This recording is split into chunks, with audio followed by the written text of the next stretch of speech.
पार्लिमानी secretary बराए सेहत नौशीन हामिद साहिबा हमारे साथ मौजूद हैं। नौशीन साहिबा, हमारे वज़रा बहुत ही एतमाद और यकीन के साथ बताते हैं कि पाकिस्तान में रोज़ाना टेस्टिंग की इस्तेदाद 1 लाख तक होने वाली है, लेकिन इस दावे के बावजूद हम देख रहे हैं, कोई भी सुबह उठा के देख लें, इस्लामाबाद उठा के देख लें, 20-21 हज़ार से टेस्ट ऊपर जा नहीं पा रहे हैं। फिर हम ये कैसे कह सकते हैं कि पाकिस्तान में कोरोना अंडर कंट्रोल है? आबादी के तनासुब से हमारे टेस्ट तो कहीं है नहीं। देखिए जी, सबसे पहले तो मैं आपको कैपेसिटी के बारे में बता दूं कि जिस दिन कोरोना आया था हमारे मुल्क में तो उस वक्त 2-3 लैब्स थी।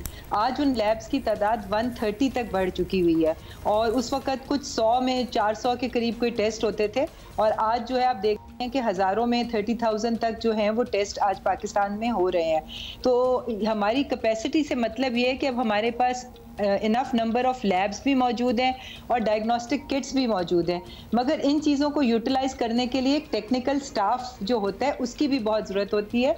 तो ये है कि ये जो बहुत सारी लैब्स है वो छोटे छोटे शहरों में हैं जहाँ पे टेक्निकल स्टाफ, ट्रेन स्टाफ की बहुत शॉर्टेज है और इसको ओवरकम करने के लिए हुकूमत इस वक्त चूँकि टेस्टिंग किट्स भी मौजूद हैं, लैब्स भी मौजूद हैं, तो इस कमी को पूरा करने के लिए इस वक्त टेक्निकल स्टाफ की ट्रेनिंग और उनकी मज़ीद भर्तियाँ जो हैं वो जारी हैं और उसके साथ साथ जो शिफ्ट का सिस्टम है कि बहुत सी लैब्स में एक शिफ्ट में काम हो रहा है, वो शिफ्ट्स बढ़ाने की कोशिश की जा रही है। तो जैसे ही ये वाली कमियाँ पूरी होंगी तो आप देखेंगे कि वो जो हमारी कैपेसिटी है हम उसको पूरी तरह अवेल कर सकें। जब कह रहे हैं कि किट्स वगैरह तो हैं लेकिन टेक्निकल स्टाफ की कमी है। इत्तलात हैं नौशीन साहिबा के कौमी असम्बली की कामा कमेटी के इजलास में ज़फ़र मिर्ज़ा साहब ने पंजाब की कोरोना हैंडलिंग पर कुछ तहफ़्फ़ुज़ात का इज़हार किया।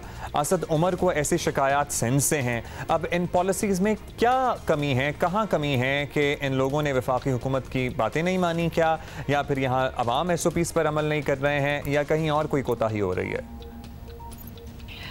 देखें जी, जैसा कि बार बार हम जिक्र करते हैं कि 18वीं तरमीम के बाद सेहत जो है वो अब सूबाई मामला है और वफाकी हुकूमत का काम ये है कि वो उनको पॉलिसीज़ जो है वो मुरतब करके दे कि हमने इस वबा को फाइट करने के लिए हमने किन लाइंस के ऊपर चलना है, क्या SOPs होनी चाहिए।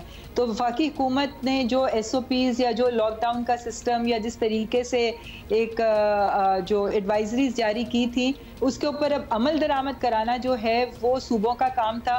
तो हमने देखा है कि जो प्राइम मिनिस्टर साहब की इंस्ट्रक्शंस थी उस तरीके से जो है वो सिंध हुकूमत ने भी उसको फॉलो नहीं किया, उन्होंने अपनी मर्ज़ी की और बहरहाल उनका इख्तियार था, उनके पास ये सवाबदीदी इख्तियार था कि वो अपनी मर्ज़ी के मुताबिक अपनी सूबे को चलाते। तो इस वजह से थोड़े डिफरेंसेस आए हैं। जो वफाकी हुकूमत की एडवाइजरीज थी या उनकी सिफारिशात थी उन पर पूरी तरह से अमल दरामद नहीं हुआ, एक यूनिफॉर्म पॉलिसी नहीं बन सकी फेडरल गवर्नमेंट के साथ। हालांकि NCC के इजलास में, NCOC के इजलास में सूबों को ऑन बोर्ड लिया जाता है, मगर उसके बावजूद ये 18वीं तरमीम की वजह से जो गैप्स थे उनकी वजह से ये थोड़ी प्रॉब्लम्स आई थी। अच्छा, सिंध की तो हम बात कर रहे थे लेकिन हमने डॉक्टर ज़फ़र मिर्ज़ा के पंजाब के जो सूरत हाल है उस पर भी सवालात उठाए थे, उस बारे में पूछा था, आपने ग़ालिबन उसको अवॉइड कर दिया जवाब देने से। बहुत शुक्रिया नौशीन हामिद साहबा।